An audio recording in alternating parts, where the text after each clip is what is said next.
कि भारत के मदरसों में AK-47 सिखाया जाता झाड़ू के साथ, और तुम्हारा प्राइम मिनिस्टर झूठा है। मणिपुर में 800 हथियार पुलिस के लेके भाग गए, अब तक नहीं मिले। अरे जाना वहां पे मणिपुर को तू। अस्सलाम वालेकुम दोस्तों, इस वीडियो को देखो दोस्तों। असदुद्दीन ओवैसी ने वक्फ बिल पर और मणिपुर हिंसा पर क्या कहा, आप देखिए इस वीडियो को। एक कोई मलेशिया में एक साहब बैठे हुए हैं, नाम नहीं लेता मैं, उन्होंने एक वीडियो डाल दिए। अब RSS वाले बोल रहे, उन्होंने बोले तो तुम नहीं बोलते। मेरे सामने बोले, कोई पार्लियामेंट में मीटिंग में था, आप नहीं बोले। उन्होंने बोले मलेशिया से। मैं क्या बोलूं? बोले आप नहीं बोलेंगे। अरे मैं क्या बोलूं? बोलो। जो मलेशिया में बैठा हुआ है तुम उससे पूछो, जो भारत में बैठकर तुम्हारे नाक में दम कर रहा है, तुम्हारे सामने खड़ा है, उससे पूछो। नहीं, उन्होंने मलेशिया में बोले तो मैं क्या बोला? बोला मलेशिया के प्राइम मिनिस्टर अनवर इब्राहिम आए थे भारत को थोड़े दिन पहले मलेशिया के प्राइम मिनिस्टर अनवर इब्राहिम आए थे। मोदी कैसा मिले? लग जा गले। उनको बोलना था कान में, उसको जरा भिजा दो है इंडिया को, उसको नहीं बोले। अच्छा, अनवर इब्राहिम भी बड़े चालाक हैं, उनको गाना गाओ बोले तो अनवर इब्राहिम जो है दिल्ली में गाना क्या गाए? दोस्त दोस्त ना रहा, प्यार प्यार ना रहा।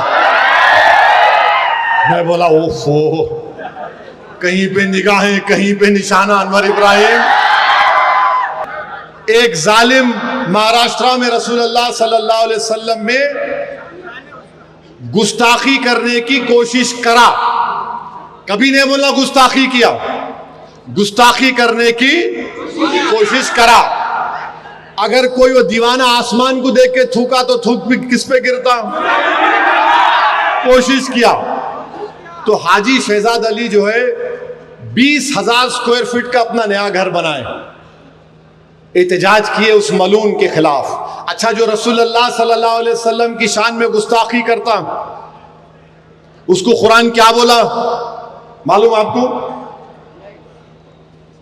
वलीद बिन मुगीरा, नाम याद रख लो। ये रसूलुल्लाह सल्लल्लाहु अलैहि वसल्लम की शान में गुस्ताखी किया तो रसूलुल्लाह सल्लल्लाहु अलैहि वसल्लम बोले कि इसमें कई ऐब है, गलतियां हैं।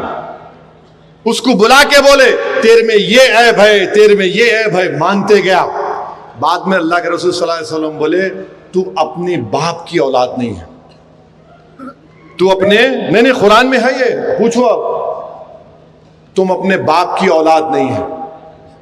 वो अपनी जाके अपनी अम्मा से पूछा, अम्मा बताओ सही सही बोलो क्या ये सच है? तो बोले हाँ, मैं अपना मुंह काला करके तेरे को पैदा करी। तो जितने भी दुनिया में अल्लाह के रसूल सल्लल्लाहु अलैहि वसल्लम की शान में गुस्ताखी करने की कोशिश कर रहे हैं, वो तमाम के तमाम वलदुल हराम है। कुरान बोल रहा, मैं अपनी कुरान की बात कर रहा हूं, फ्रीडम ऑफ रिलीजन। तो खैर हाजी शहजाद अली एहतजाज किए, पुलिस को मेजर दिए, गड़बड़ हो गई, उन्होंने समझाए, पत्थर फेंक दिए। तो मध्य प्रदेश की पुलिस बुलडोजर ले जाकर 20,000 स्क्वायर फुट का घर तोड़ दिए, 20,000 स्क्वायर फुट का।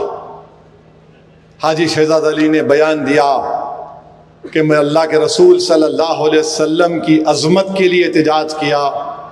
एक 20,000 स्क्वायर फुट का घर क्या, ऐसे 10 घर मैं आका पर कुर्बान करता हूं।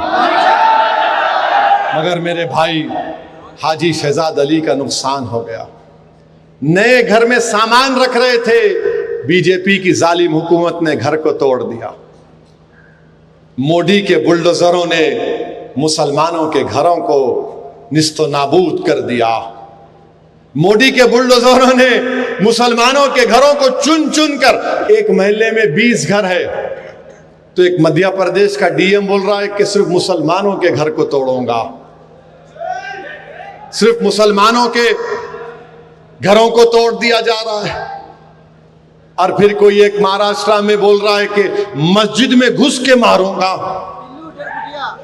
सुनिए सुनिए, मस्जिद में घुस के मारूंगा। प्राइम मिनिस्टर, क्या कानून उस पर लागू नहीं होगा जो कह रहा है कि मस्जिद में घुस के मारूंगा? क्यों कह रहा है वो? क्योंकि जानता है कि मोदी इख्तिदार पर है, इसीलिए मस्जिद में घुस के मारूंगा।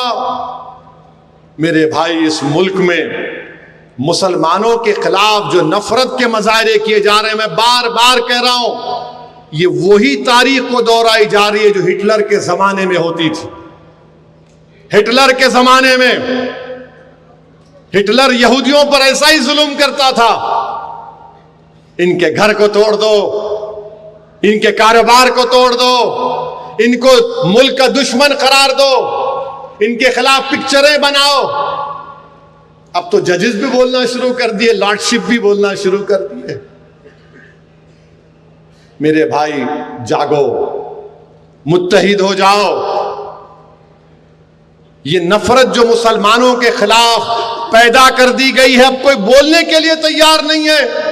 महाराष्ट्र में कोई सेकुलर पार्टी का लीडर उस जालिम के खिलाफ बोलने के लिए तैयार नहीं है जिसने हमारे आका मोहम्मद सल्लल्लाहु अलैहि वसल्लम के शान में गुस्ताखी करने की कोशिश की। सिवाय इम्तियाज जलील के कोई आवाज नहीं उठा रहा है। मैंने इम्तियाज जलील से कहा, मजलिस के जिम्मेदारों से कहा, अपना फर्ज आप निभा रहे हैं, अल्लाह आपको सलामत रखे, अल्लाह आपकी कोशिशों में बरकत अता करेगा, अल्लाह कामयाब करेगा। मेरे अजीज दोस्तों और बुजुर्गों, फिर आप ये भी देखते हैं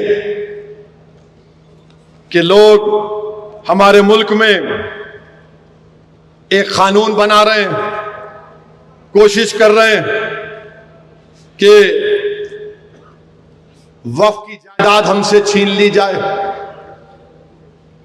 मैं बार बार कह रहा हूं, बीजेपी वाले बोलते पूरे मुल्क में ओवैसी जाकर लोगों को उकसारा, उन्हें ही बोल रहा मस्जिदें छीन लेंगे, दरगाह छीन लेंगे, कब्रस्तान छीन लेंगे, ईदगाह छीन लेंगे, जमीनात छीन लेंगे।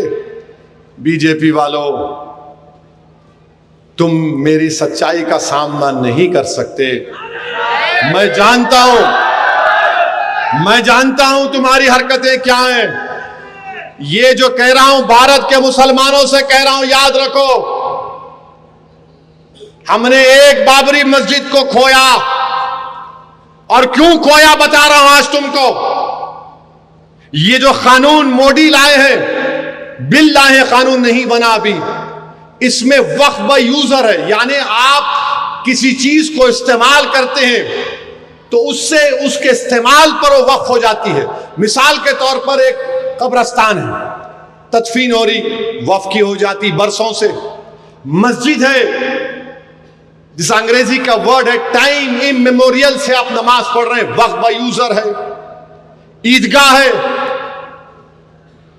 तो अब मोदी क्या किए, वक्फ बाय यूजर को निकाल दिए, और मोदी ये बोल रहे हैं कि आप रजिस्टर्ड डीड से अब आप वक्फ करना, यानी जितने वक्फ की प्रॉपर्टियां हैं 33,000 वक्फ की प्रॉपर्टी तेलंगाना में।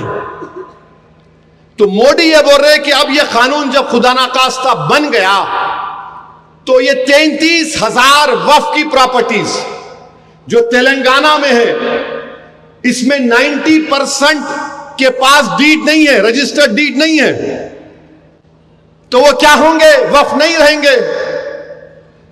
रहेंगे ना वक्फ। जब कानून बोलेगा कि रजिस्टर्ड डीड लेकर आओ, रजिस्टर्ड डीड नहीं है। और फिर हम ये भी देखते हैं कि हमारे वतन अजीज में मुसलमानों से नफरत के जो मजाहरे हो रहे हैं, हद तो ये हो गई कि बेंगलुरु के हाई कोर्ट के लॉर्डशिप जज साहब ने बयान दिया। क्या बयान दिया? कि बेंगलुरु में एक इलाका है मुसलमानों का, उन्हें कहा वो पाकिस्तान का इलाका है। जज, हाई कोर्ट का जज है। आप बताइए यह लॉर्डशिप को क्या हो गया? आप कोर्ट में बैठ के बोल रहे हो इलाका पाकिस्तान का है। जज साहब, ये भारत का इलाका है, ये भारत का मुल्क है। जो संविधान पर आपने हल्फ लेकर इंसाफ करने का आपने हल्फ लिया था, और आप उस इलाके को पाकिस्तान कह रहे हैं। मेरे अजीज दोस्तों और बुजुर्गों, अच्छी बात है कि सुप्रीम कोर्ट ने इसका नोटिस लिया है। अच्छा, वही जज साहब एक लेडी लॉयर को बोल दिए, लॉयर को बोल रहे, अम्मा अब आप ये बोलेंगे कि तुम्हारा क्लाइंट अंडरवेयर कौन सी रंग की पहनता। नहीं, हंसने की बात नहीं है, इनकी सोच देखो आप। विश्व हिंदू परिषद एक मीटिंग करी, उस मीटिंग में 25 से ज्यादा रिटायर्ड जजेस आ गए। मीडिया की रिपोर्ट है। अब बताइए, जो इंसाफ करने वाले अगर जाकर वहां बैठेंगे विश्व हिंदू परिषद आरएसएस के पास, क्या इंसाफ करेंगे ये लोग? कौन से संविधान का पास लिहाज करेंगे? कौन सा कानून की बालादस्ती को सामने रखकर फैसला देंगे? मैं भारत के मुसलमानों से अपील कर रहा हूं, देखो इन चीजों को, महसूस करो इन चीजों को। और फिर हम नहीं देखते कि एक करीमनगर का एमपी है जो भारत की कैबिनेट में विजारत दाखिला का मंत्री है, करीमनगर में बोल रहा है कि भारत के मदरसों में AK-47 सिखाया जाता झाड़ू के साथ। अरे तुम होम मिनिस्टर हो, इतनी नफरत तुमको क्यों है करीमनगर के एमपी? AK-47 मदरसों में सिखाया जाता। राजा राम मोहन राय, मुंशी प्रेमचंद मदरसों में नहीं पढ़े थे? ये कह रहा है मदरसों में AK-47 सिखाया जाता। सुनो करीमनगर के एमपी, तुम्हारी आरएसएस आजादी की लड़ाई में कोई रोल अदा नहीं की थी। आरएसएस के लोग मियां मिट्ठू बनकर बैठे थे, अंग्रेजों से कुर्बानी मुसलमानों ने दी। अंग्रेजों के खिलाफ लगाएंगे, अंग्रेजों के खिलाफ ये मदरसे वालों ने जिहाद का फतवा दिया था। सुनो करीमनगर के एमपी, करीमनगर के एमपी, अंग्रेजों के खिलाफ अल्लामा फजल हक खैराबादी ने जिहाद का फतवा दिया था। काला पानी की सजा अल्लामा फजल हक खैराबादी को हुई, उसी काला पानी में अल्लामा फजल हक खैराबादी का इंतकाल हो गया। सुनो करीमनगर के एमपी, तुम्हारी आरएसएस कुछ नहीं की भारत की आजादी की लड़ाई में।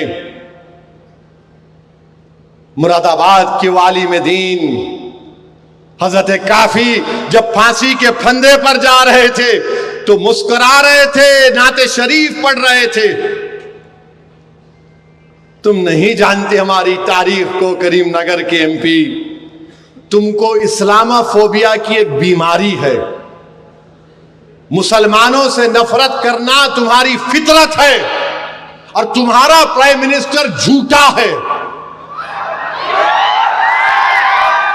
सबका साथ, सबका विकास, सबका विश्वास,